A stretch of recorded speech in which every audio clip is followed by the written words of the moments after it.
Okay, if I could have your attention, it's 5:30, so we're going to call the meeting to order. And the first item up is Pledge of Allegiance by Michael. Pledge allegiance to the flag of the United States of America and to the republic for which it stands, one nation, under God, indivisible, with liberty and justice for all. Thank you. And tonight, our mission statement will be read by Carolyn Walker.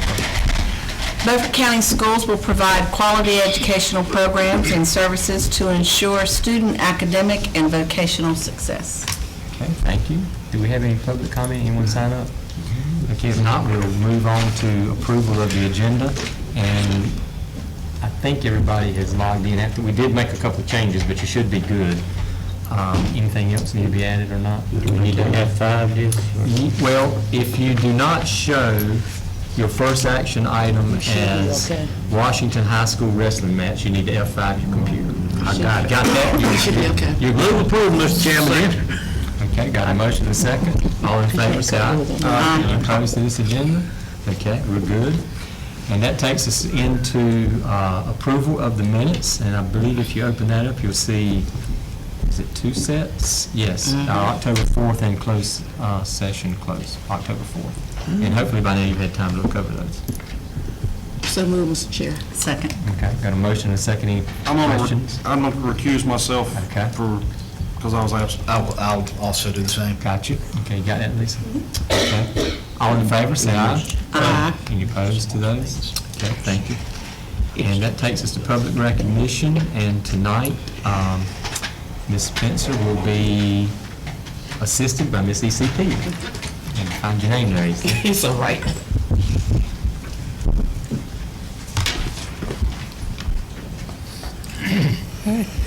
Good evening. The character trait that was recognized in our schools for the month of October was courage.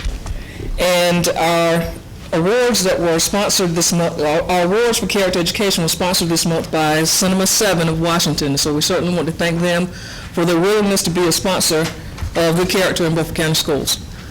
The nominees at the elementary level were from Bath Elementary, Emma Boyd; from Chocowinity Middle, Hardy Corey; from Chocowinity Primary, Parker Boyd; from Eastern Elementary, Nicholas Martinez; from John Cotton Taylor, Bayro Teles Palacios; from John Small, Giselle Mendez Jimenez; from Northeast Elementary, Dylan Watson; and from S.W. Snowden, Amir Smith. And the winner at the elementary level was Emma Boyd from Bath Elementary, if she will come forward.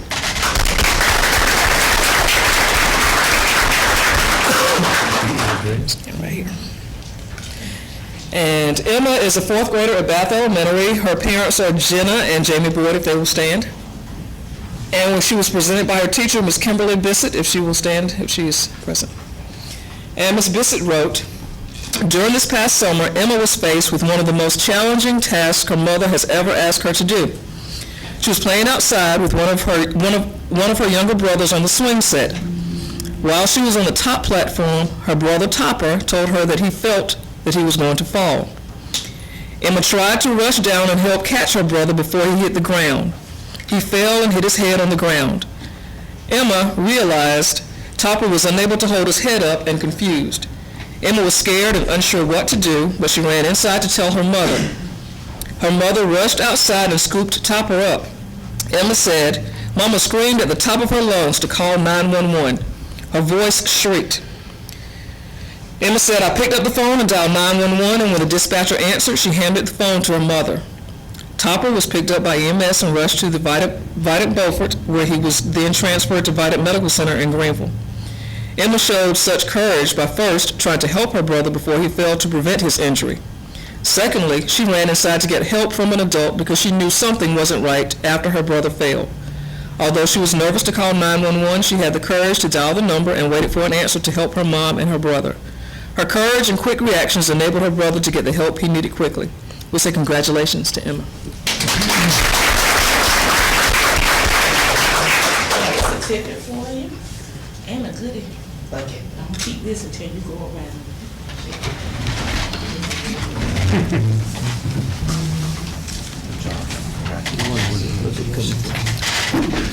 Great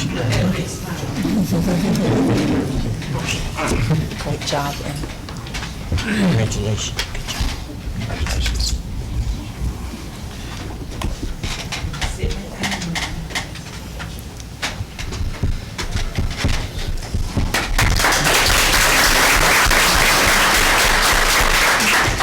At the middle school level, the nominees were from Bath Elementary, Callista Latham; from Chocowinity Middle, Roman Butler; from Northeast Elementary, Natalia Roma Espinosa; from P.S. Jones, Jameek Beatty; and from S.W. Snowden, Stephen White. And the winner at the middle school level was Jameek Beatty from P.S. Jones. Am I saying your name right? Okay. All right. Jameek is an 8th grader at P.S. Jones Middle School. His mother is Miss Montressa Beatty, and he's accompanied this afternoon by his grandparents, Mr. and Mrs. Jimmy Beatty, if they will stand. And he was presented by his teacher, Miss Bauman. If she's here, she will stand. Okay? And Miss Bauman wrote, "With courage you will dare to take risk, have the strength to be compassionate, and the wisdom to be humble. Courage is the foundation of integrity."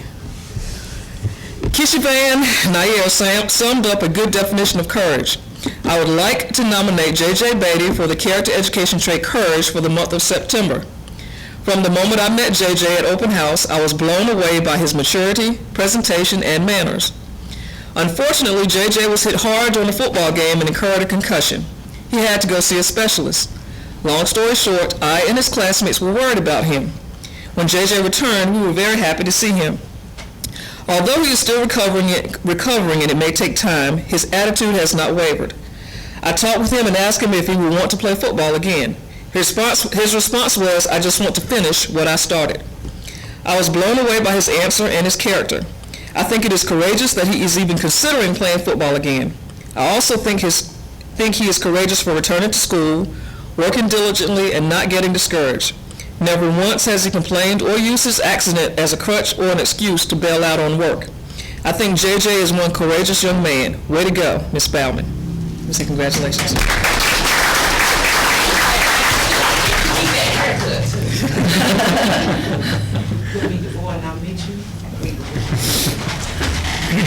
Short dress man. Make us look bad. We're so proud of you.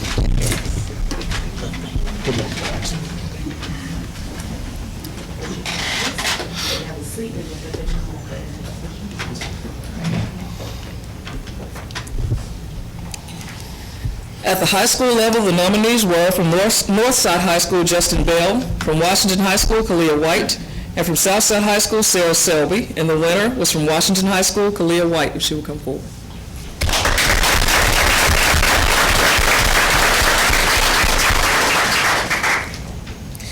Kalia is a 9th grader at Washington High School. Her mother is Miss Lakeisha Peartree, if she will stand. And she was presented by the assistant principal, Mrs. Horton. And she wrote, "Ms. White has demonstrated the highest degree of courage by accepting the challenge of becoming a cadet in the JROTC program at Washington High School. When Mrs. White was born, she had her left leg amputated. She has stepped up and with some limitations has excelled where other cadets have not in drill and ceremonies and physical training. She does not allow her disability to get in the way of being the best that she can be. Her winning attitude and drive are far beyond her peers, and she sets the example that all others should emulate." We say congratulations to Kalia.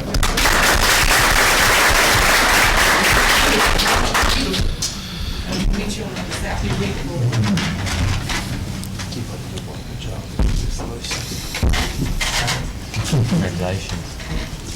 That's a good work there. Congratulations. Good luck.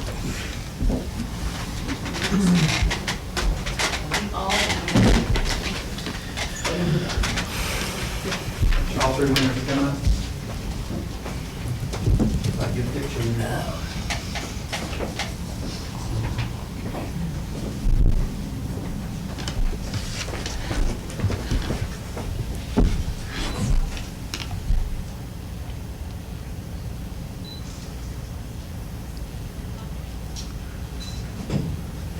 Congratulations.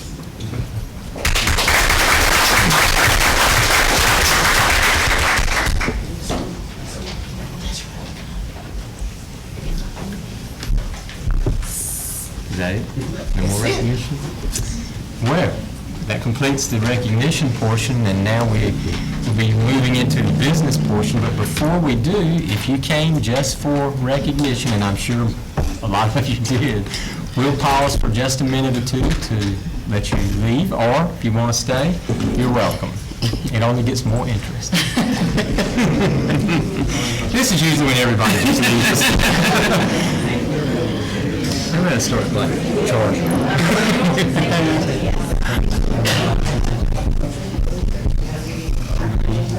So, what was that to Melita? I think it's a granddaughter. Granddaughter?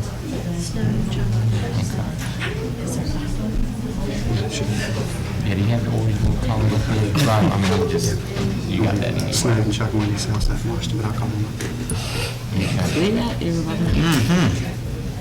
Well, as usual, they left us. And that takes us, as I said, into our no action portion discussion. And tonight, we're going to have a presentation from 4 of our schools. And I think Don knows who's coming first, second, and third. What I've asked our principals at our schools that are designated as low performing to do is to do a brief presentation tonight for the board and for the public. And what I wanted them to let you know was what got them into the status that we have right now, what we're going to do to get out of that, and then also some highlights that may not show up on the report card that I want you and the public to be aware of. And we're going to start with S.W. Snowden. Ms. Tahane, if you would come up.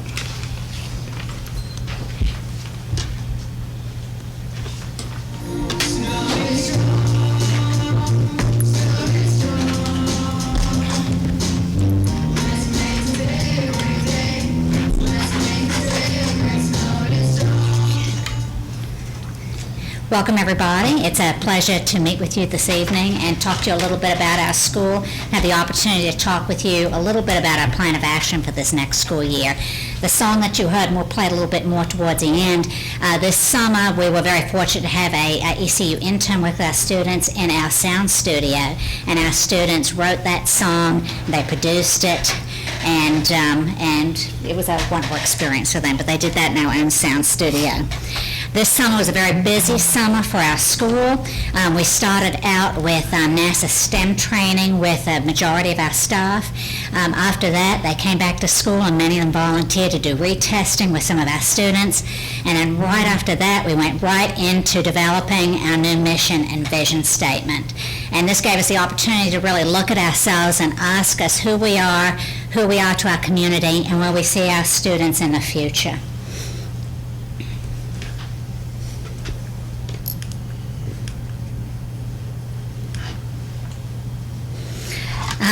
Our mission for this coming year, after reflecting on where our students are, where they need to be, is that SW Snowden is committed to a child-focused environment by educating lifelong learners through relationships, community, and career exploration.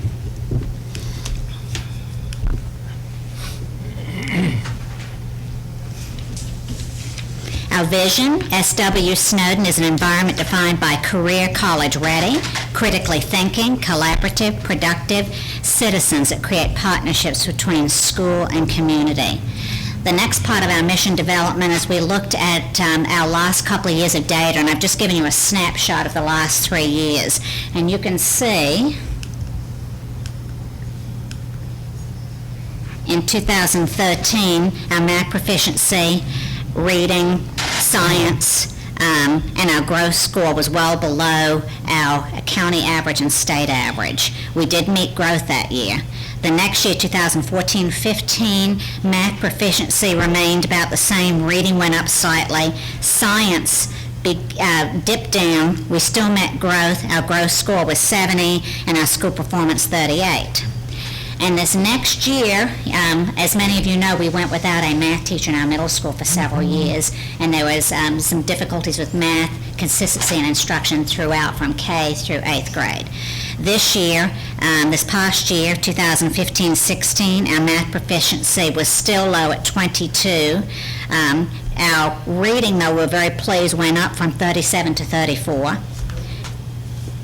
37 to 44, thank you. Our science went from 29 to 76, and we accredit many of the quite a bit of the STEM work that we did and the hands-on science activities. Our gross score went from 70 to 81.3, and our overall school performance was 47. And I did purposely put down the grade range and the letter grades there because we did go up a letter grade this school year, and as we really looked at our data and looked at where our kids are, how much we really realistically think that they can grow for next year, we kind of looked at that scale. And our goal is to go up yet another letter grade.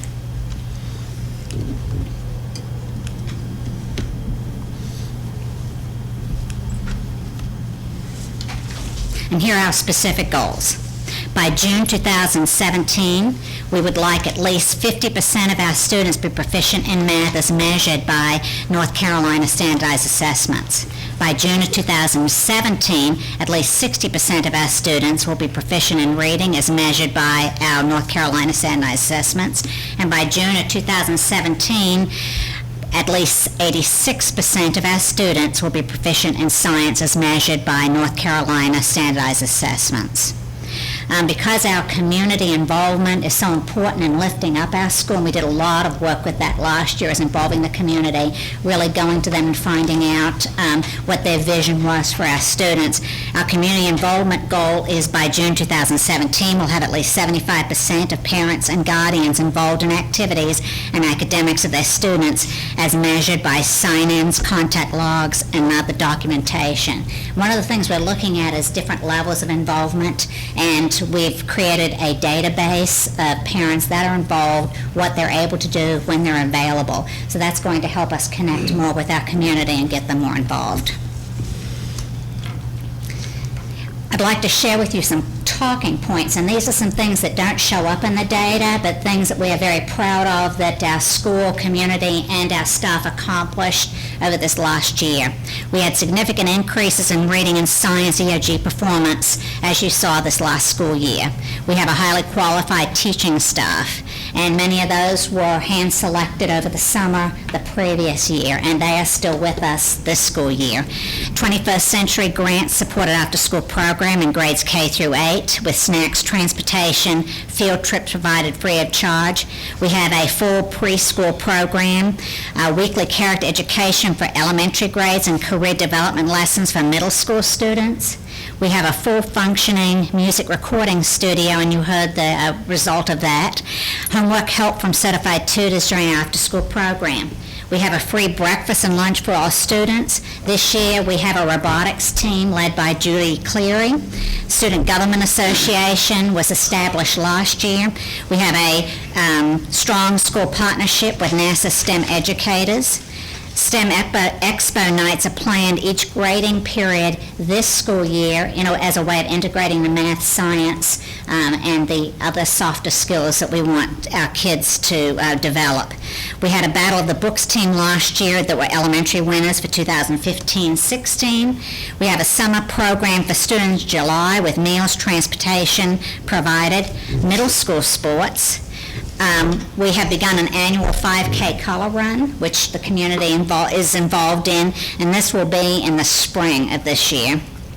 Academic partnership with Aurora Fossil Museum, and you'll be hearing soon about some of our plans for this summer as part of a grant.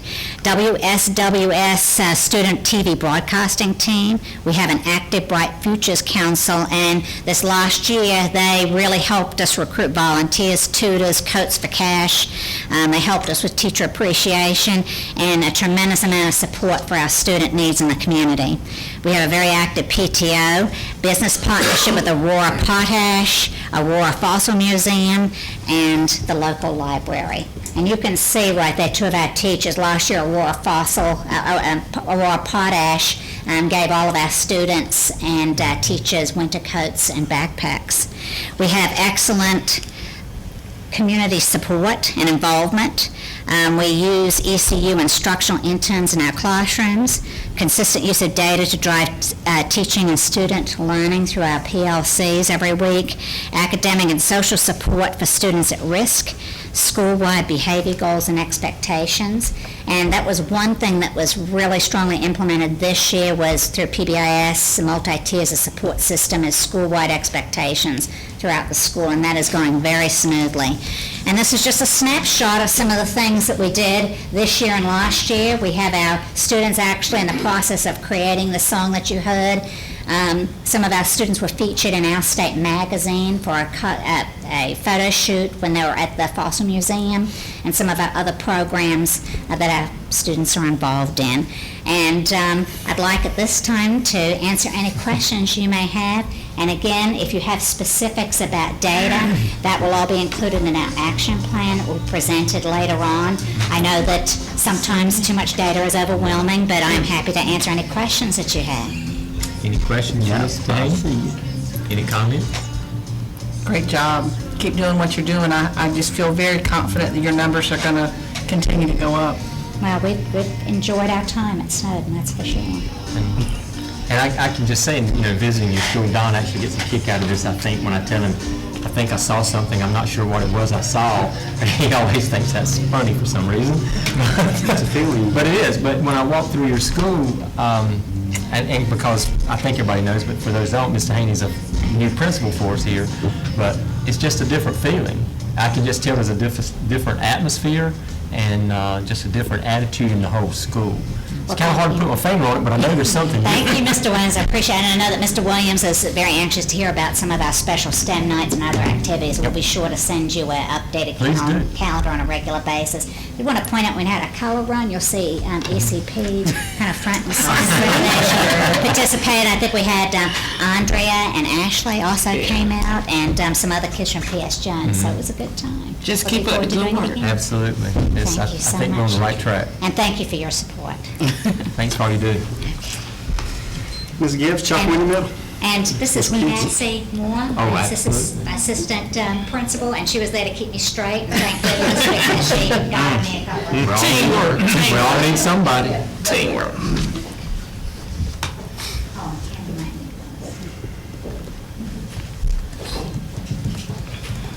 Good evening, Ms. Gibbs. Everyone. There's a reason why I asked to go first behind Mr. Haney, but I got in order, so I'm coming second, so I'll do the best I can. Good evening. My name is Kimberly Gibbs. I am the principal at Chocowinity Middle School, and this is Ms. Williams. She's the new assistant principal. When we look at who makes up Chocowinity Middle School and we look at our demographics, we have 390 students, and when we break them down by grade level, we have 93 fifth grade students, 107 sixth grade students, 99 seventh grade students, and 91 eighth grade students. When we break the students down by race, we have 203 white students, 54 Hispanics, 110 black, 21 multi, and 2 Asian. When we look at our free and reduced lunch rate, we have 65% of our students that receive free or reduced lunch. 60% receive free and 5% receive reduced. Our challenge, our concerns this year, of course, our top challenge is that we are now a low-performing school. We did not meet growth, and we did not meet proficiency. We did drop a letter grade overall as a school score. We definitely need to improve across grade levels, certain grade levels, and subject areas. Our focus this year has to be instruction, and we're not just talking about the faculty and staff. We're talking about everybody, faculty and staff, students, and parents. Everyone has to be on board. We have to have an instructional focus. Another concern is parent involvement. It is challenging to keep parents engaged at the middle school level, and it's not that they're not concerned, they're very concerned, but just keeping them engaged and involved with their child's education and progress at Chocowinity Middle School. We're always looking for ways to do this. Now, we do have a growth plan to hopefully move us to low performing, and this is our growth plan. First, we're starting to do is analyze and use data. And of course, the EVOS data is the data that the teachers get based on how they did on the end of grade test scores. Of course, we have test scores. And then we have informal and formal assessment, our benchmark assessments, which are tests that are given every 9 weeks. So we're going to look at that data, look at how they do, and let that drive our instruction. So that's our main focus. and we have already started doing this. Let me go back. This growth plan, we talked about this, and these are things that we've already discussed and doing. This came out in a faculty meeting, so this was agreed upon by the faculty and staff. We definitely need to increase literacy school-wide, and this is how we want to do this. With 5th grade, we have a new incentive called the Walk-in Classroom, and it focuses on student health, building literacy skills, and core content knowledge. And what it entails, our 5th grade students have what we call an MP3 player, and on that MP3 player, there are podcasts, there are lessons, and they're aligned with the Common Core. So these are things that they've already learned to review. And they also do this when they're taking a brisk walk, so it incorporates literacy as well as the health. That's the exercise component.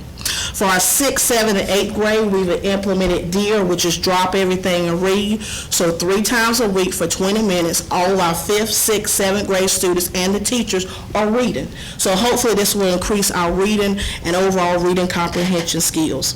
We're consistently implementing our positive behavior intervention and support, PBIS, school-wide. Last year we rebooted it. This year we're actually implementing it. What we did over the summer, our PBIS team met.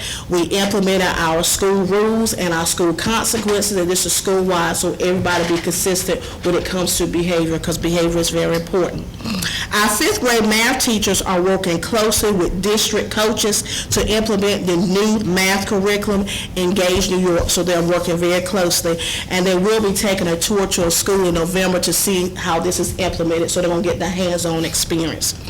Next, we're working with teams across grade levels to improve the quality of instruction using best practices that have been proven to help student growth. And this is the administrative team. We have teachers that do very well in certain subject areas, so we're asking them to go in and basically mentor, observe, and then let those teachers come and observe them. So that's what I mean by best practices. Now, even though we're a low-performance school, we do have some academic achievements. We have some things that are really good at Chalkawinda Middle School, and I think it's important to highlight that. When it came to reading in a grade, our 6th grade students did make growth. When it came to the math, our 6th and 8th grade students made growth, and our 7th grade students exceeded growth. We have our EOC scores for Math 1, that's our 8th grade students, they exceeded growth. So again, I think it's important to highlight that we are doing some great things at Chalkawinda Middle School, even though we're low performing. When we look at our non-academic achievements, the first thing is teacher retention. This year we retained 95% of our faculty and staff, and last year we had to hire 11 new teachers, and that's a lot for a small school, so I think that says a lot that we were able to retain 95% of our faculty and staff. Our staff morale and school climate has shown improvement. Last year that was a concern. This year it showed improvement. Based on our teacher working conditions survey, 94% of the faculty and staff really feels that Chalkawinda Middle School is a great place to work. And that comes from the faculty and staff, so that's a great thing. We do still have our character education program where each month there's a breakfast for nominated students and parents. What we do, each faculty member nominates a student for the character trait for the month. We invite that parent along with the student for a breakfast. The administrative team reads the nominations, and then we give the students like a goodie bag or gift. This year we had the Poe Center visit. This happened on September the 30th. It's an organization that encourages students to make choices that increase positive, healthy behaviors. We had speakers that come in to talk with our students. For our 8th grade students, the topic was decisions, making good decisions. For our 5th, 6th, and 7th grade students, we talked about bullying and anti-bullying. So they came and did sessions. This year, which is new, we kind of started last year, we have a chess club, and that's something totally new. But we have a social studies teacher that actually wanted to do that, and so we have actually students that's learning how to play chess. And last year, I think we had about 35, and it's already started. So that's something totally new, and the students are enjoying that. Our cheerleaders were named Cheer and Dance National Champions for 2016. Our 7th grade Youth STEM Career Day is sponsored by Beaufort County Police Activities League, and we will be having that in December. Our 5th and 8th grade students will tour BCCC in the spring. Last year we just had 8th graders. This year we're having 5th and 8th just to see the great things at Beaufort Community College. And we do have strong involvement and support for community organizations, business, and local churches. They really do support us with monetary donations and just items that we need for the teachers as well as the students. Also, additional initiative or programs, and some of these things we've already implemented. We do have what we call a tutor enrichment Excel period at the end of the day that works on tutoring for reading and math. Again, we have our PBIS program. Yesterday, we started the Cornerstone After School program that works with select students to help with academic achievement, and they mainly focus on reading and math. Parent-teacher organization, and this is something that, again, we're rebooting. We just have not had that involvement, just not that they didn't want to, but just that support. But this year, we have a new PTO president. We actually have committee members. We had a meeting, and they're not just helping us with fundraisers. They're trying to get things going where we can do activities where we can get parents involved, so that's something new. Select members of the Junior Beta Club, which is our Junior Honor Society, attended a summer leadership institute at Pfeiffer University this summer, and they have to do a service learning project, and they're going to do a canned food drive to support the local food banks. We have the implementation of virtual job shadowing program, and this helps with the grad program. What this is part of the grad program, students are asked to shadow jobs. Well, we know we don't have enough jobs for the students to shadow everyone. So what we have is an online program where students can go in and actually look for jobs, actually look for interest. So this is a way we can fulfill the grad project. We have a faculty staff student mentoring program, and what happens, every teacher, including our support staff, picks a student or two that we do mentor. We work with them academically and behaviorally, and I have one, Ms. Williams, so we really try to focus on certain students that need that support. Backpack Pals is what we did last year. We partnered with Bright Futures and a local church that provide meals for students over the weekend and holidays. And last, we do have the Pamlico Pals program that again started yesterday, and it's a mentoring program that works with at-risk youth that focus on character education and character traits. Thank you. Any questions?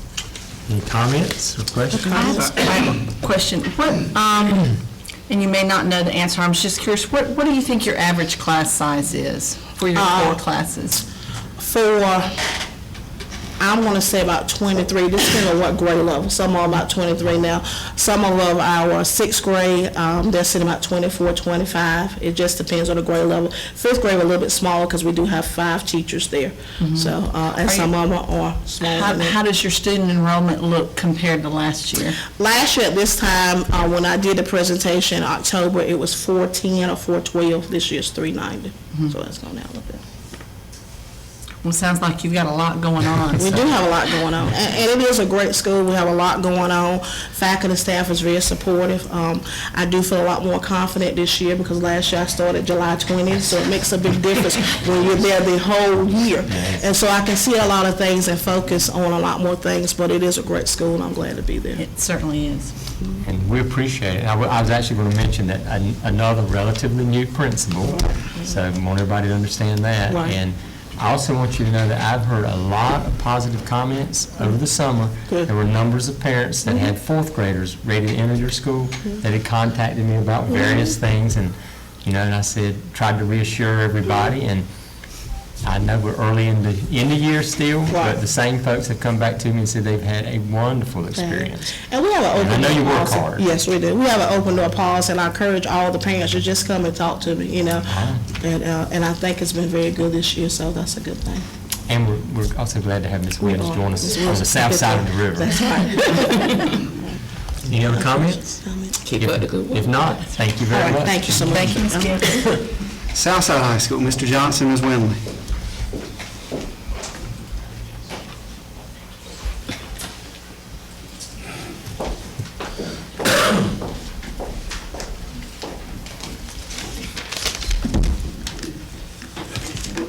Good evening. Good evening. And thank y'all for having us.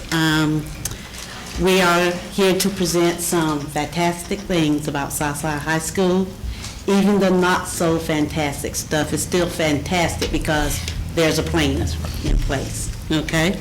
I am going to start with the first 3 slides, and then Mr. Johnson is going to come from behind me and tell you all about fantastic stuff.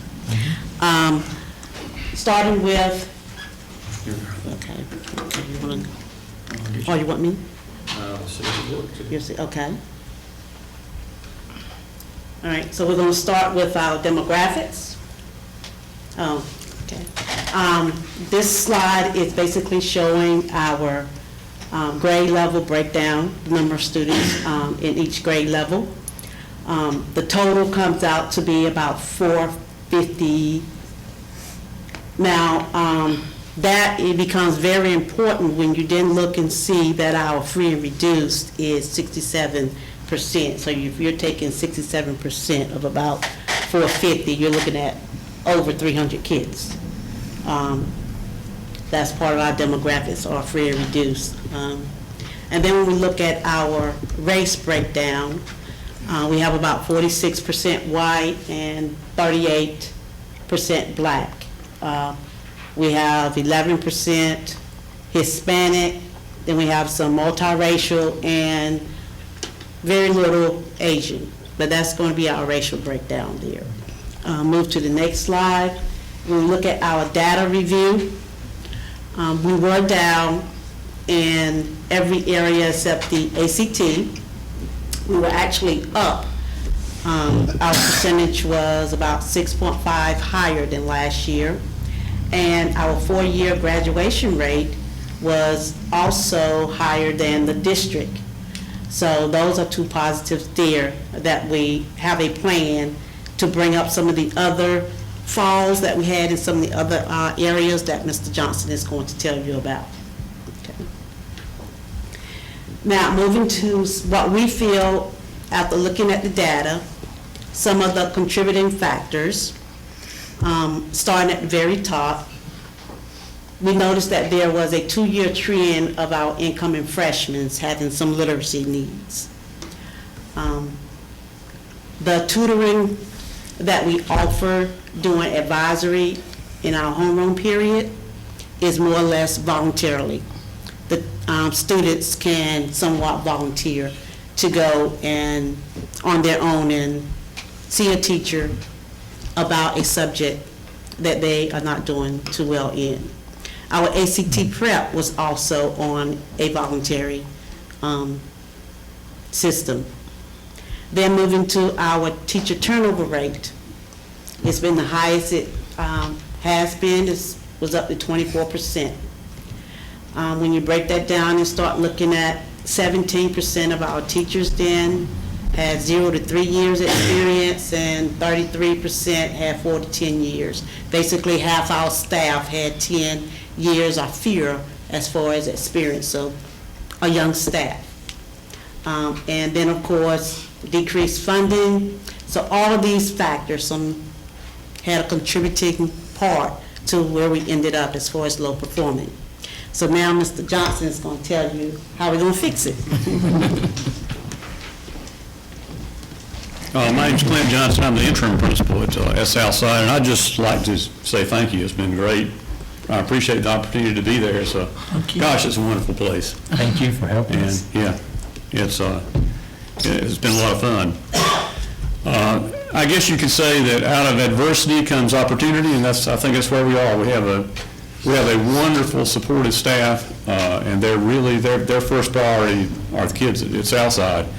They don't like it a bit where we are with our position as a low-performing school.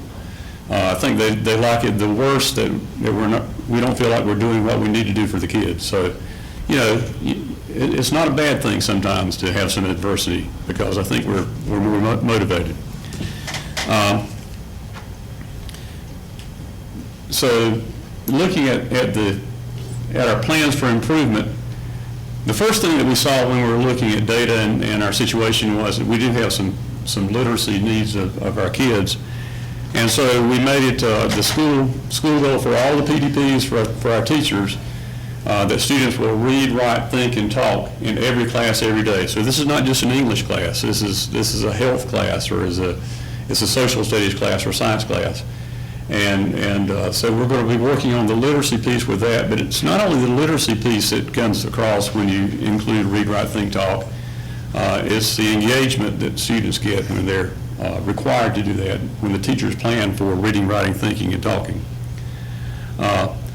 We're also going to, we hadn't had PLCs for a couple of years at Southside, and I think that's probably been a real factor in our in our inability to make our goals. Can you explain what that is, just for an acronym? Yeah, professional learning communities where teachers get together and they look at data, and they also plan together. So we, in the school improvement team, have decided that we're going to start the subject area PLCs twice a month in the afternoons, and then we're also going to have cross-curricular PLCs during planning periods once a month. The cross-curricular planning PLCs will be looking at the literacy piece more than the other PLCs. So the math PLCs that we're having after school, they're going to be looking at where we are with math, and they're really going to be concentrating on Math 1 in those meetings. We want to emphasize formative assessment in every class every day. And when we're looking at formative assessment, we have a benchmark test that we give that we really don't think that's good enough. Formative assessment should be in every math class every day. The teachers ought to find out during the class where the kids are, and they need to find out early enough so that they can have some kind of reaction to get those kids caught up during the class period. So that's going to be an emphasis for us. The tutoring that we've been doing during advisory has been voluntary. We're going to go to some mandatory. In other words, if a kid is doing poorly in a class, then it's going to be mandatory that they get back to the class and get tutoring during the advisory. And we're also looking at making advisory 4 of the days. We have it 5 days a week now. One of the days we have some lessons that are designed by our counselors. We want to keep those.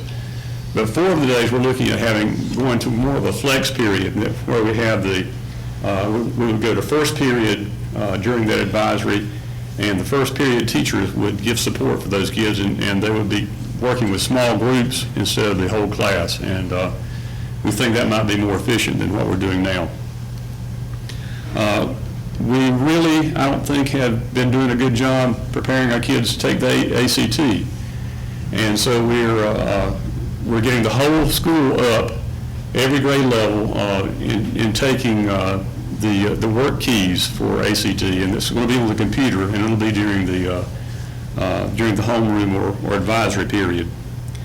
And then we're going to get an ACT word for the day and try to work on that. And every teacher will be going over that word for the day in the class. We have an instructional coach at Southside, a teacher there, and we're going to try to utilize her more than we have in the past. And she's going to be a part of every faculty meeting and giving some PD in every faculty meeting. We do have some challenges. Again, the literacy needs of our kids continue to grow, but it causes every teacher to include literacy strategies in every lesson every day. So that's a good thing. That's a challenge, but it's bringing about some good things. Our advisory period is a work in progress. Like we said, we don't have it perfected yet, and we're working on it. And what may come out of that may become a flex period, and that may be a lot better than what we're doing now anyway. We also have a significant number of students who need extra help in multiple subjects. And so we're part of the 21st century grant application for next year, but that would only come online during next school year. So we're really in need of some funding for transportation and other things for an after-school program to get kids coming after school. Our kids are not able to get there after school because they live a long way away. We have country kids. They're great kids because they're country kids, but transportation needs are there. Positives, we have a lot of positives at Southside High School. I mean, you guys need to come and walk down the halls with me. You need to be there to change your class. Wonderful kids. They've bought into a family atmosphere and where every student, I think, supports each other. The teachers support the kids. The kids support the teachers. And so it's a great atmosphere. We have a caring staff that gives our students the help, emotional support, and the leadership really necessary for them to progress. we're really close to having one Chromebook, one-on-one school for every student, so that's a good thing. And we're using those Chromebooks really in every class, and we're supporting the literacy goals with the Chromebooks. I think we have a great central services team that comes out and helps us. And Andrea and her team is going to come out and do some examples of PLCs with us on November 7th. And, that's the examples of an example of what we get from central services. They're great. We're proud that we have five new first-year teachers there. And Mark, the two English teachers, are doing great. I know you had some concerns last time you came. One of them is not quite as fragile as you was when you came. And so we've been giving these five first-year teachers a lot of support, and, it seems to be working very well. And our school improvement team is made up of really dedicated, caring individuals who they recognize that having student success is the main reason that they exist as a school improvement team. So that's where we are at Southside. We're not happy, and that's a good thing, though. We're not happy that we're where we are, and we're not satisfied, and we have a hunger, and I have all kinds of confidence that we're going to dig out of it. So thank you. Thank you for what you're doing. And I think I've mentioned twice new principals. With this one so new, he's interim. So seems to be a theme here, and I think there's a fourth one coming. Mr. Swenson from Washington High School.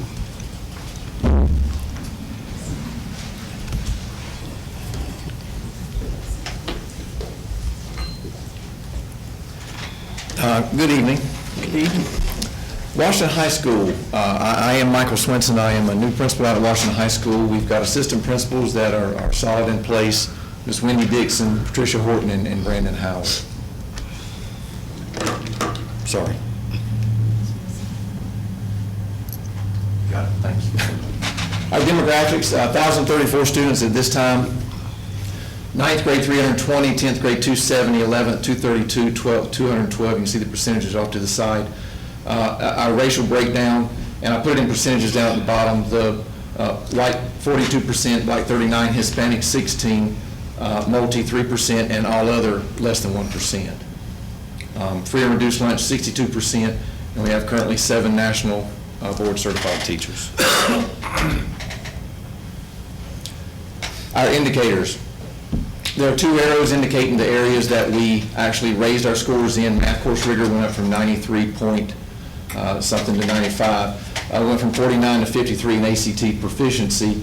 All the others we did not rise in, and we actually dropped in. So we're looking at ACT work keys 57, 4-year graduation rate 81%, English 2 proficiency 40, Math 1 proficiency 29, and biology 37. We are a D school at this time. We did not meet growth. And I apologize for the typo, we did not meet growth.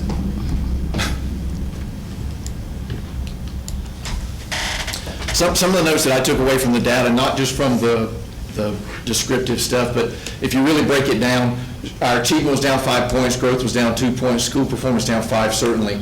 But when you look at it, and I'm not trying to single out math over any other, but when you look at our Math 1 scores, we had 56% of students scored in level 1. And the state average is 25%. So we're over double in Math 1 scoring in level 1. So definitely some room to grow in all the areas for EOCs, but in Math 1 in particular. The only EOC course that we had to score level 5 is biology. So these are areas that these are certainly key areas that we're looking at. We want to get our scores. We're not shooting for the stars and want everybody in a 5, but we certainly want to push that growth up and get some of these Math 1s out of level 1 along with the rest, get them back on state average. What we're doing at Washington High School and what we've started since day one, classroom walkthrough schedules, and we have a clear rubric of what we're looking for in there. This classroom walkthrough is not willy-nilly. When we walk in every week, we know as the administration team what 10 teachers we're looking at, what 10 teachers' classrooms we're visiting for that week. The goal, when we talk about it, is the average of 2. So we want to get into 2 teachers' classrooms a day on average. And as administrators know, it's not always possible. Some days you have things come up, so the next day you might get 3 in, or the next day you might get 4 in. But but you want to try to average 2 a day. And the reason we want to do that is because the emphasis of this is not just the walkthrough, face-to-face and two-way discussions with the teachers. So when we go into the classroom and fill out our little rubric and we collect our data, that's all in well, but we want to go back and have a conversation with those teachers. And the things that we're emphasizing in these walkthroughs, and I'll come back to the face-to-face, is higher order thinking, bell-to-bell instruction, student engagement, and of course data. When we look at higher order thinking skills, when you walk into a classroom, you can annotate the questions that are being asked in most high schools across the state, just generalizing. And you'll see a lot of low-level Bloom's taxonomy questions, just the ones that come right off the top. It takes a lot of planning to put into place those higher-level questions that really challenge students to critically think. And so, to go back to the face-to-face discussions, and the reason I think this is important is because we've got a lot of good teachers at Washington High School. The teachers are doing a very good job in the classroom. The data doesn't necessarily pinpoint that. I think if anybody looked at this, it's a D school, but there's some very good teachers. So the thought is that we want to tweak instruction. We've got good teachers, but we want to look back at the curriculum. We want to look back at the types of questions that you're using for the students and the engagement that you're using.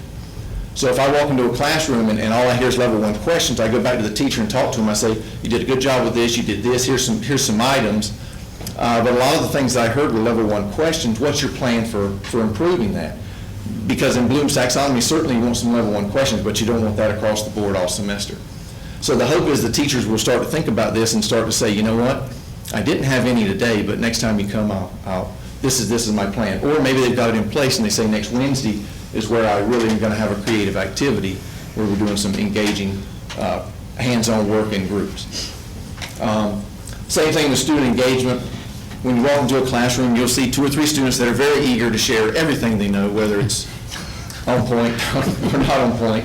And so we're already talking, and we've already had a faculty meeting where we talked about collaborative pairs with students and how easy it is to engage students on just a 1-2 pair. You 2 pair can talk about what we were just discussing or talk about that set of problems we just did, and you have a certain question set aside for that. So student engagement, bell-to-bell instruction, higher order thinking questions, and of course data. Teach the written curriculum. You know, a lot of times we get in there as teachers and we think, you know, I know exactly what the students need. And you probably do, but they really need to learn the curriculum that you're supposed to be teaching them. And so we want to get teachers back on path to pushing everything back to that written curriculum that we have in place already. If you don't mind going into data. Some of the data that we've already collected from our walkthroughs, bell-to-bell instruction, for the most part, 80% of the time we're seeing bell-to-bell instruction. So we feel like bell-to-bell instruction is certainly not at the top of our list, but something we want to improve somewhat. Teacher circulates classroom 60% of the time.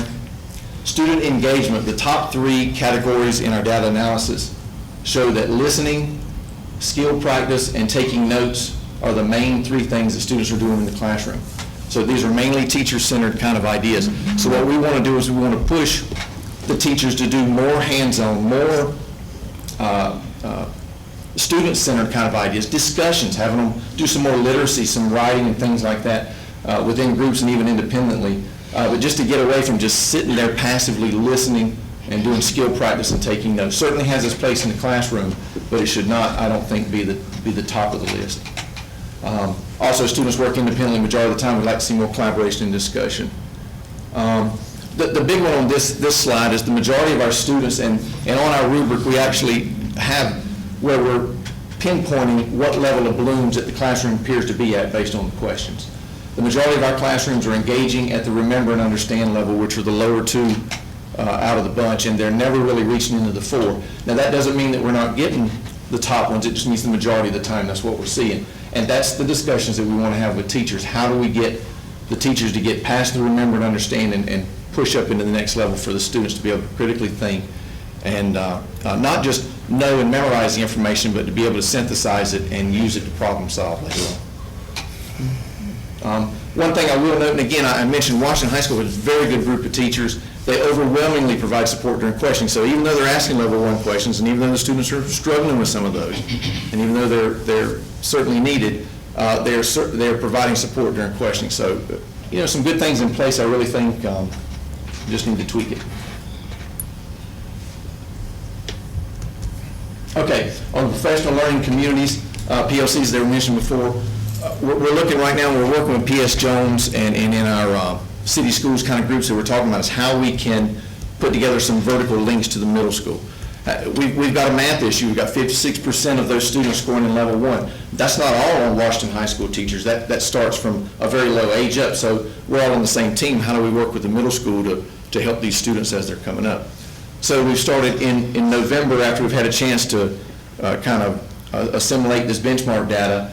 We've got, our math team is going to go down to PS Jones. I don't remember the date off the top of, but they're going to go down there and meet with their math team and talk about some things that we need in place as a math team from the students. And here's some things that we're doing, and we're hoping that the middle school will also let us know, here's some things that we're doing, and here's some things that we're able to provide you.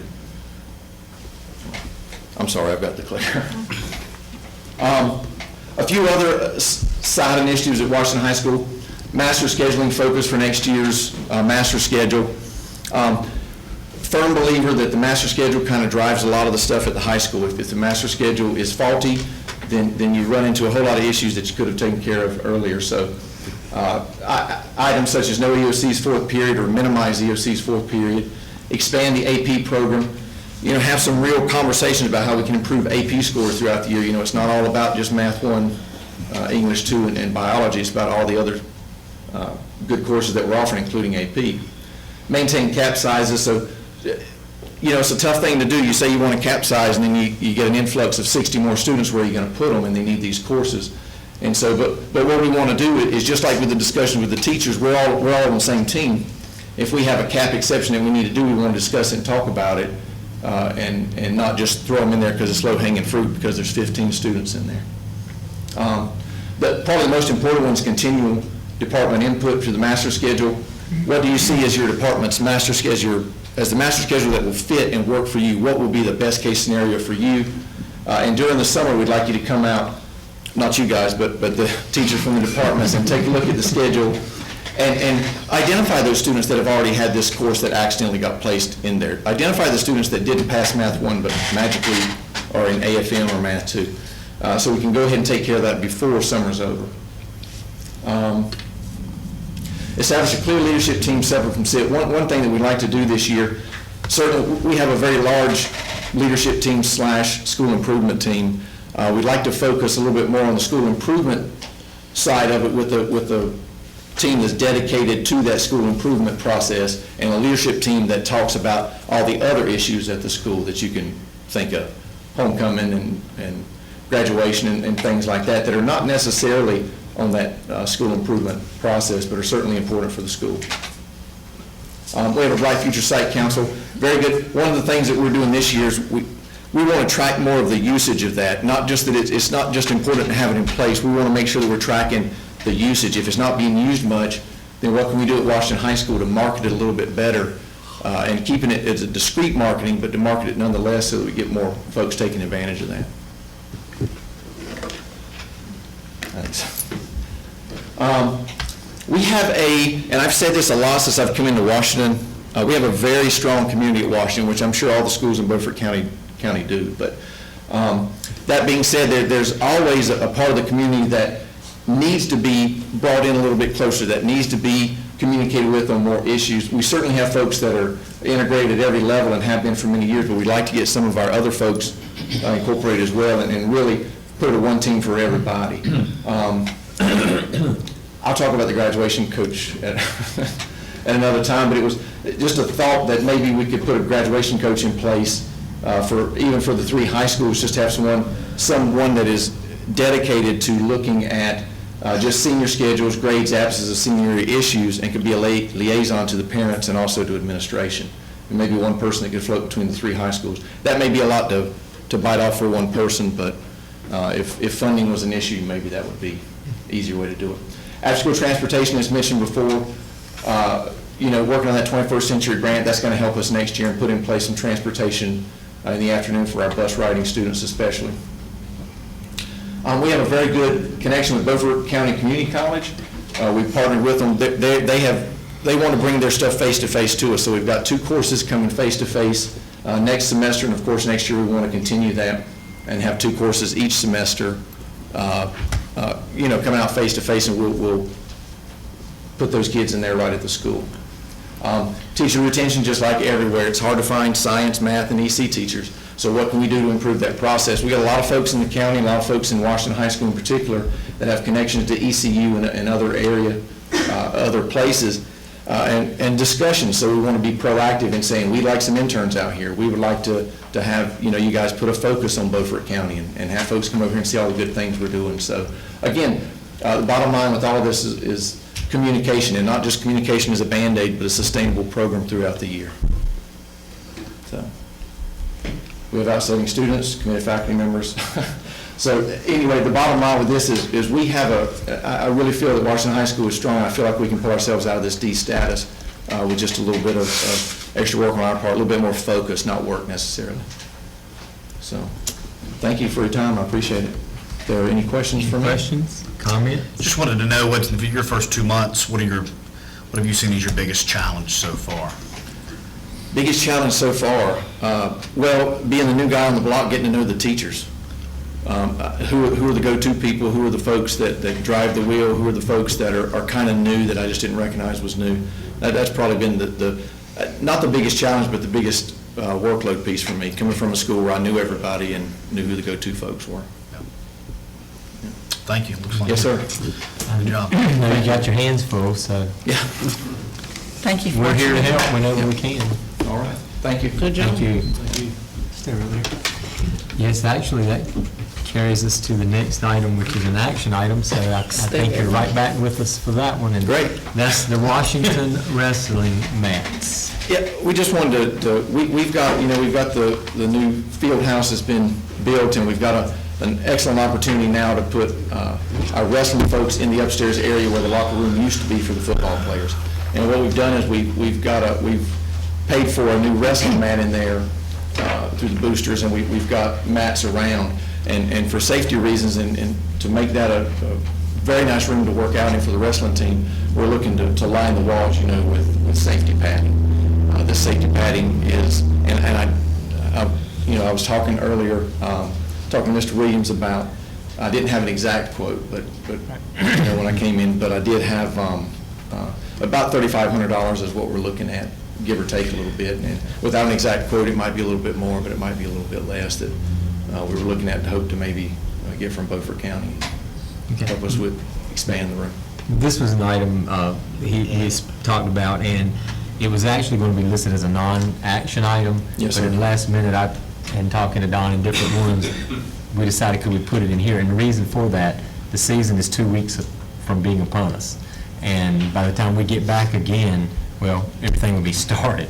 So what we wanted the board to consider was, and the money's there in our fund balance, was to consider approving $5,000 or less for them to go out and seek what the prices are. If they go beyond that, they have to come back to us.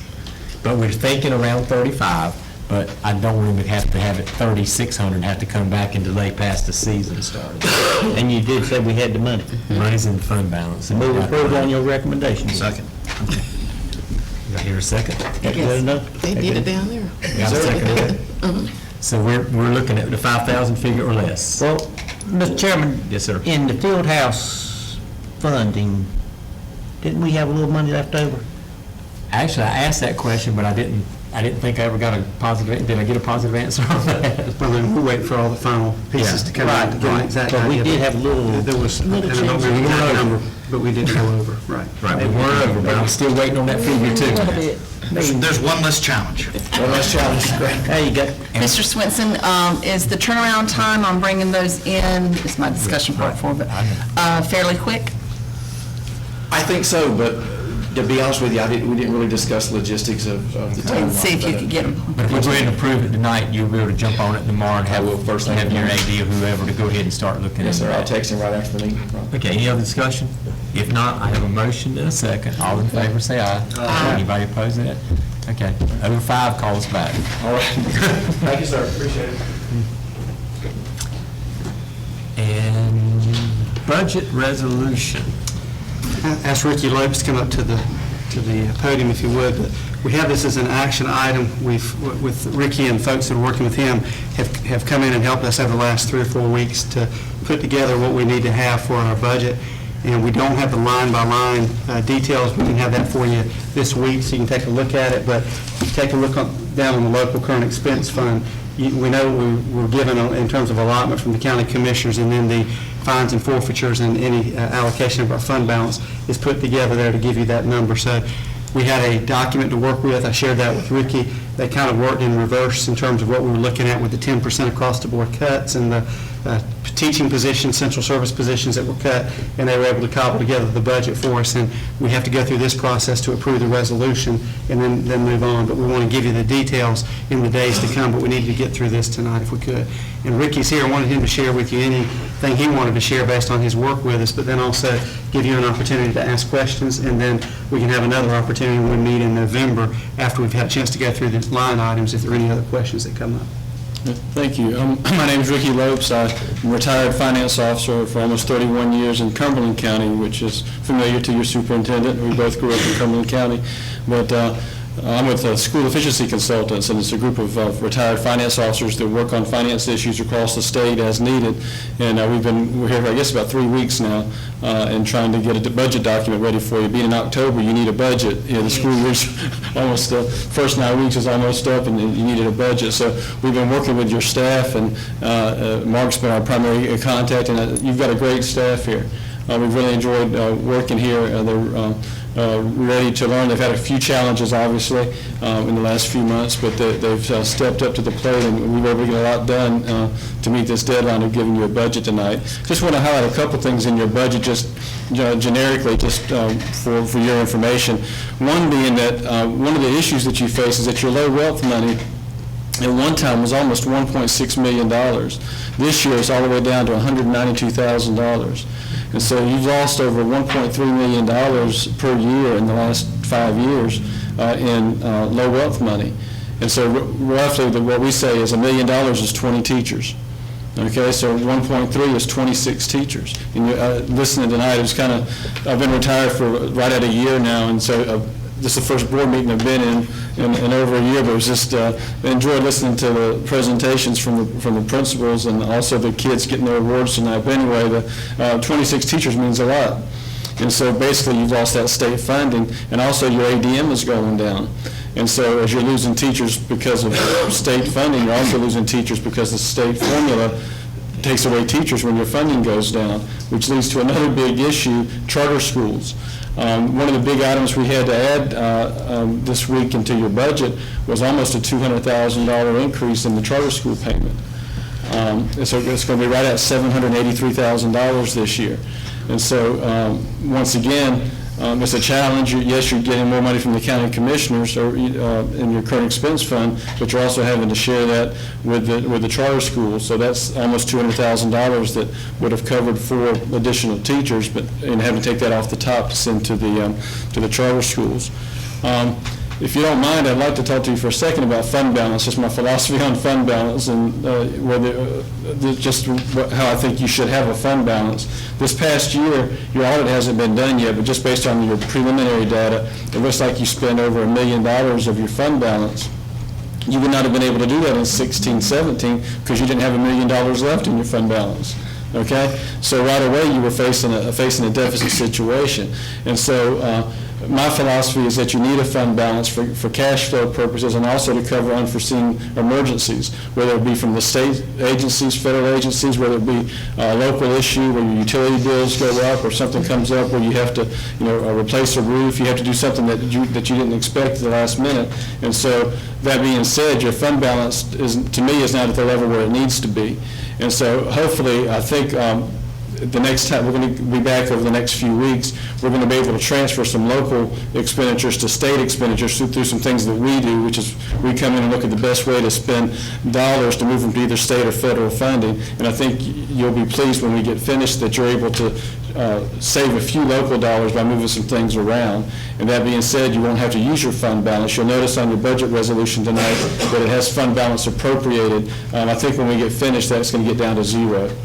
Okay, but just right now, just to get the budget done, just to use some estimated figures, well, we had to balance it against the fund balance. But I think in the next month or so, whenever Don wants us to come back, I think you'll see that you will not have to use your fund balance to balance your local budget this year.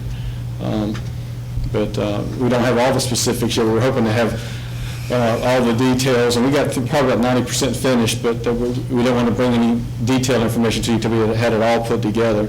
But I think you're headed in the right direction as far as the fund balance. But those are just a couple of things that I just wanted to bring to your attention just through our preliminary work as far as the budget was concerned. Okay. Can we ask any questions at this point? What's the action that we're, Well, we're going to need to get this approved if that's what you decide to do, and then they'll come back with the line by line and give us later. I have a question on capital outlay. I normally understand capital outlay, but I don't understand these figures. When I look at revenue, under the revenue portion of this on capital outlay, I show the school bus county appropriation at 937, which I was thinking it was 990, might be some difference there. What is this fund balance appropriated for a total capital outlay of $2.4 million? I don't get that. What happens, the preliminary numbers that we had didn't get us to the 990 yet, and we didn't have enough time to find out what was going to make up that total 990, and that's one of the revisions we'll have to make when we come back. But you are correct, the county appropriation is 990. Right. And so when we come back and get more detail, we'll increase that capital outlay budget to get you to the full 990. And the fund balance is a little bit of a misnomer. What that is capital outlay projects that were funded last year but not completed at June 30th. And so that money carries over, but it runs through your fund balance. And so it's not that you have a lot of new money sitting out there. You really don't. I already knew that. The main thing I want everybody to understand is that we do not have a capital outlay approved of $2.4 million. No, you don't. I know that, but I wanted to make sure how it was reading here. You're correct. I'd like to know we had that much money, but I knew we did. So that'll all be back down after we get to the Yes, sir. If I had to estimate, I'd say your capital outlay was probably only probably a few $100,000 of actual fund balance. My understanding was from $300,000 to $400,000. And I think just on our preliminary study, that'd be a good estimate, a good number. I got you.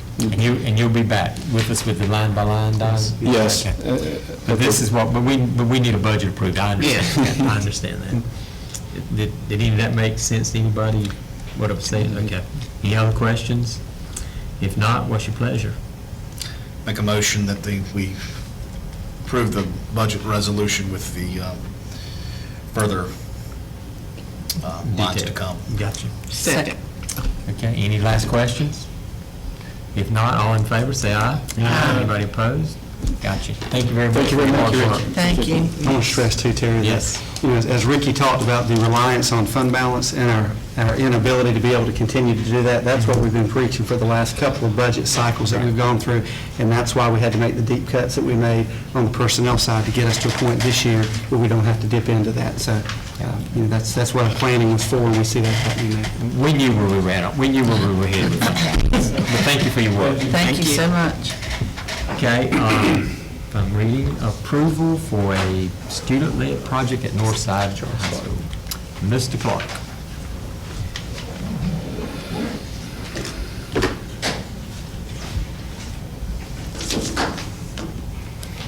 You already have the handouts, No attachments or on here either. This should be short and sweet, because that's how I like it.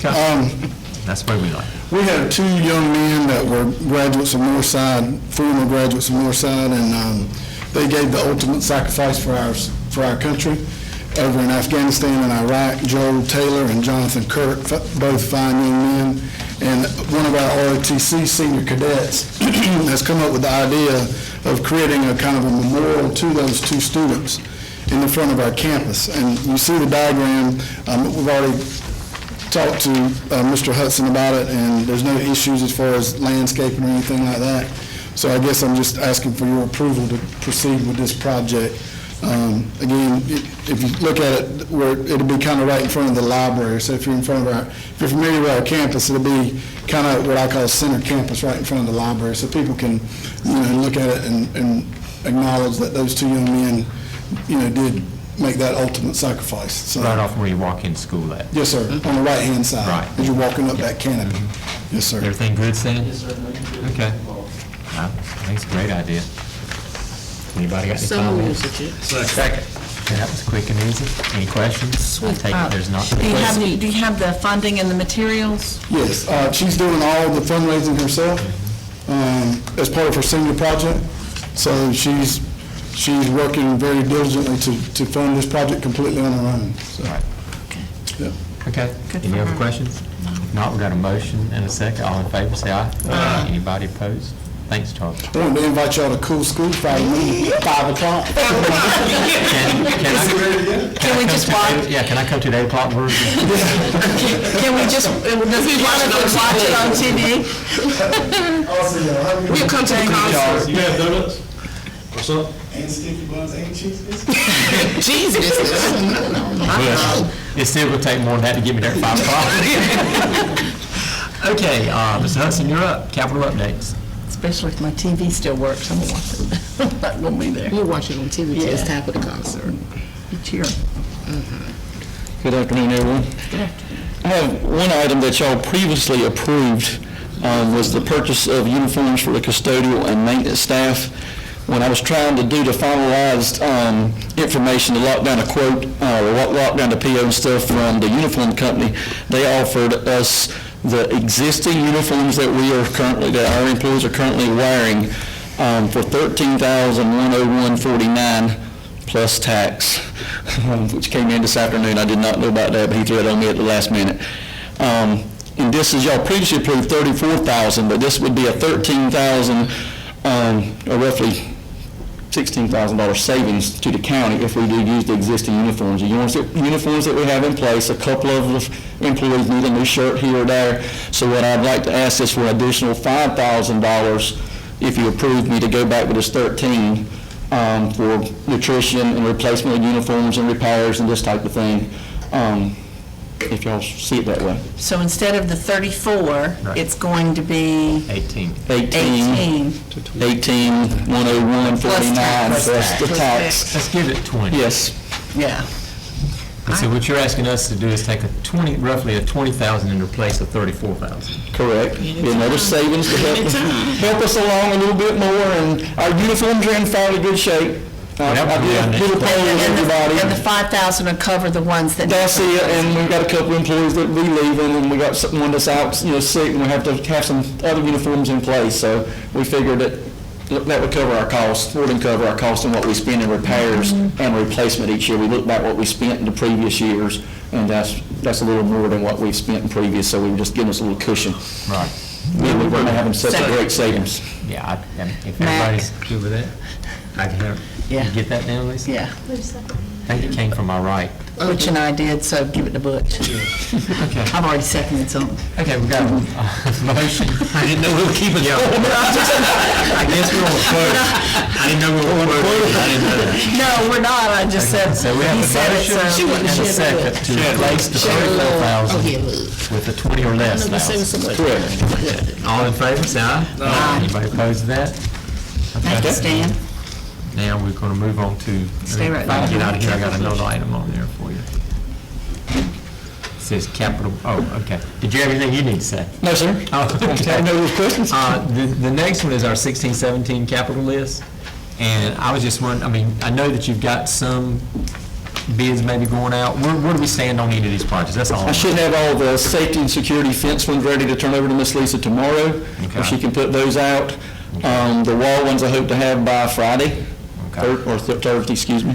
And then we are currently working on getting our POs and stuff set up, getting the budget money set over to purchase the smaller items that's under the 5,000 to get those out of the way. So just as soon as finance gets my money moved over. That was going to be my question for the two. I know what we were waiting on. We've got a lot of work going on down the hall.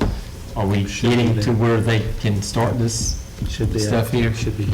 Okay, then. I hope to have it by the end of the week is what we were talking earlier. And I already spoke to you about it. Right, yes, sir, and I spoke to Mr. Doan after that. Chris knows what I had said to him, was these items where he's just looking to purchase, whether it's a buffer or, just an outright purchase.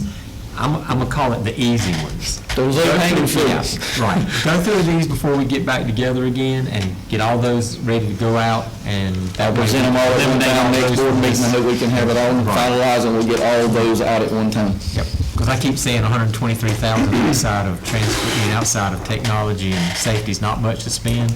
but we got to start somewhere. And I had a question in regards to this, like the Central Services fuel pump replacement on it. There's only one company in the state of North Carolina that offers the system that we have.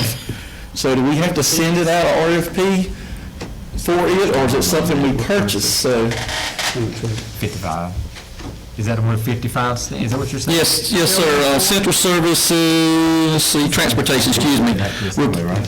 Fuel management systems, 13,500. Oh, you're looking at that one. Yes.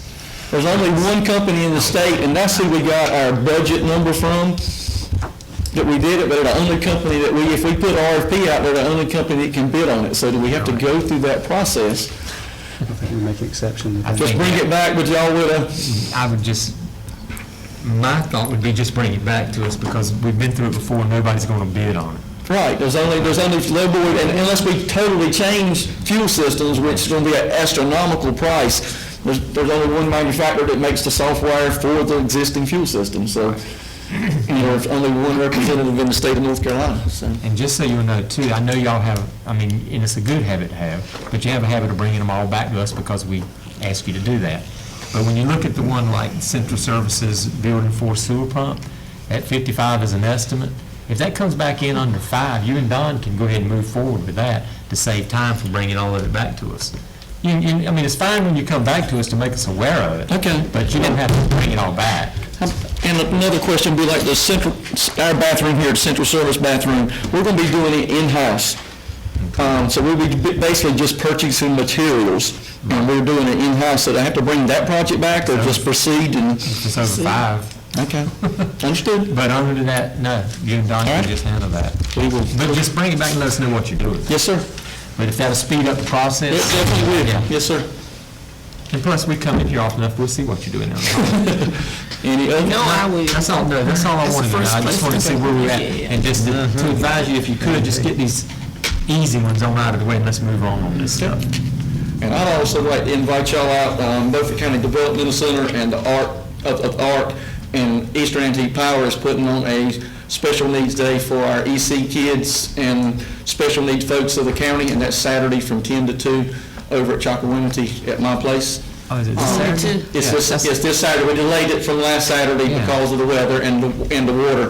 They thought it would be better because part of the kids were affected by it. So last year we had about 320 some kids out, or special needs folks, exceptional needs folks, let's put it that way. So any of y'all that would like to come out and help us, and Dr. Phipps came last year and helped us, and it was a great help. It's great. Makes you feel good when the day's over. Those folks really appreciate it. Last year. I was surprised how many people were there. Right. Love to have y'all. Thanks, Dan. I'll try and make it this year. Calendar, Don. I want to try to explain this, articulate what we're up against to help you try to understand what we're trying to do. And Mark, please help me if I get off course anywhere. On October the 7th, I received a call about 5:10 a.m. From John Pack, Emergency Management Office, and he had been in contact with the National Weather Service, and they were concerned about flooding in Aurora and Belhaven. And what I was told at 5 o'clock was that we might get the buses on the road, but there were some concerns about whether we get the buses home. And that's not a situation that I want to be in. With that information, didn't have anything to do at that point with the hurricane, we decided to not have school for students, and we had an optional teacher work day. And you may wonder why we do optional teacher work days, and this all comes kind of to a full circle when we talk about what we're having to do. One of the mandates, requirements that we have when we build a school calendar is that we have to have 215 paid days for teachers. So if we didn't have an optional work day, and a good example is the next Monday, the Monday after the hurricane, when we had no power anywhere, there was no point in making that an optional work day, because if people had been able to report to work, they wouldn't have been able to do any work. So we had no school that day for staff and students on October the 10th. That was on a Monday. Because we had no students, the folks have to make that time up, and 12-month employees have to come up with and make that time up as well. So when we're looking at October the 7th, we have to make up the instructional time, but not the teacher time, because it was an optional work day. Teachers could either take leave or they could come in and work. On the 10th, there was no option for teachers to come in, so that day we're going to talk about specifically, and we also have student time that has to be made up. On the 11th and 12th of October, we made those optional teacher work days as well, and I want to stress that when we do that, we always tell principals and supervisors, I only want individuals to report if it's safe to do so. If you've got high water in your yard, if your road's covered in ice or whatever, we're not asking anyone to risk injury or any other kind of safety issues. We only want you to report if it's safe to do so. So we have 3 days that we've got to make up instructional time on, and we have 1 day that we have to make up instructional time, and we've got to find a new spot in the calendar for that day because we didn't have school for teachers or students on October the 10th. And this is what our plan is. We met last week with principals and got feedback from curriculum as well, and then we had some opportunities with a group that was in EdTech in a meeting room on Monday for me to ask some questions to as well. But October the 7th, which we have to make up the student time, we feel like we made that up on October the 14th, which was last Friday, which was originally a teacher work day. We made it a student day, so we took care of October the 7th on October the 14th. October the 10th is a work day that has to be added back into the calendar to ensure that we hit the 215 pay days for teachers. To make this happen, what we'd like to do is make October the 10th an annual leave day, which means everybody gets paid for that day. And where we currently have an annual leave day on the Wednesday before Thanksgiving, we wanted to make that a regular school day. So the folks that didn't work, that didn't come in on the 10th, would be the same thing as what they would have done on November the 23rd, which is the day before the Thanksgiving break. The only other option with that, if we don't do it, is to probably add a Saturday day to school. The other thing the annual leave allows us to do, if we swap the annual leave day with the day we missed in October, we don't have to add another payday at the end of the year, so we're able to maintain what we've got. October the 11th, which was a regular school day but a teacher work day, the instructional time that we missed on the 11th will be made up by extending 2 previously early release days, which will be November the 1st and November the 20th. We make those full days and we're able to capture those hours. And again, what we're looking at is we have to have a minimum of 1,025 instructional hours or 185 days. So we're going back and looking at those instructional hours. That's December the 20th. Yeah, you said November 20th, that's the same. December the 20th, which will be the day right before we have the Christmas break. That was scheduled as early release. It would now be a full day. And November the 1st was early release. It will be a full day. So we're not adding additional days. What we're doing is capturing those hours. And then October the 12th was an instructional day. We felt like we can put that into our spreadsheet that we have, and we build in some time above the 1,025 minimum, so we feel like we can eat those hours. What we're trying not to do is we don't want to push anything beyond Christmas because we have no idea what we're going to be dealing with in the winter. And if we try to use up those days in the winter and in the spring, we may find ourselves in a really bad situation when we roll into February, March, and April, or January, February, March. So that would be the proposal. The group that was in the meeting on Monday, I asked them if they would prefer, with a show of hands, would you rather go to school on a Saturday or would you rather go to school on that Wednesday before Thanksgiving? And it was a 50-50 split. I mean, it really was.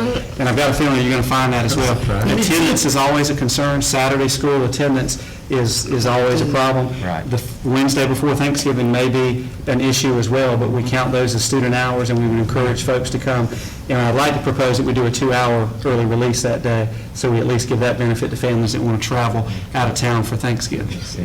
So that would be the proposal to capture the hours that were lost. There's been some discussion, the General Assembly may present a proposal to waive days, but I think if that happens, and there's nothing in place right now, it would be for the counties that are more heavily hit than Beaufort was. And I'm glad we're not in that situation because of the damage that would be involved in, and we certainly have those other districts in our thoughts and prayers. Some of them are not even back in school yet right now. So. But if that were to happen, Dr. Phipps, would we still apply to be considered for that? We would. Because we had so many teachers that were impacted that lived in Pitt County. There were, and we would come back to you with an adjustment to the calendar if we needed to do that. But we have to go ahead and get something out there for folks to be aware and start to work toward. And then if we have that opportunity for a waiver, we'll certainly go for it and see what we can do. I'll move approval. Second. That was just as clear as mud. Actually, that word's already out at the school. You already know that, right? No, we don't. Of course you do. It's Beaufort County. Yeah. And so, and nobody's complaining about it, so I think it must be okay playing that. Any last minute discussion? Well, there may be some complaining. Yeah. I don't know. Oh, yeah. Well, they didn't complain to me. Yeah. Any last minute questions on that? They don't want to go with If not, I got a motion and a second. All in favor, say aye. Aye. Anybody opposed? Nay. And that carries us to policy updates, my favorite always. Yeah, and there are 3 that are here that deal with facility construction and contracts that are related to one another. It falls under a session law for General Statute 115C 521. And we've addressed this with what our board has had Stan and myself dealing with a $5,000 cap, comes in well below what the changes were that were indicated here with change orders. So we've been following this for quite some time, but the policies are just updated and we have everything in sync with what the general statute requires us to do. So these are just for your approval. Right, we've already seen this stuff. Any other ones other than those two little things? Yeah, I didn't see anything different or wrong with that. Did anybody else? Move approval. All right. Second. Got a motion and a second. Last minute questions? Hearing none, all in favor say aye. Aye. Anybody opposed to that? Okay, thank you. And that carries us to closed session. I move that we go into closed session pursuant to General Statute 143-318.11A1 to prevent disclosure of confidential personnel files under General Statute 115C-321. Second. Okay, got a motion and a second to go into closed session. All in favor say aye. Aye. We're in closed session, folks.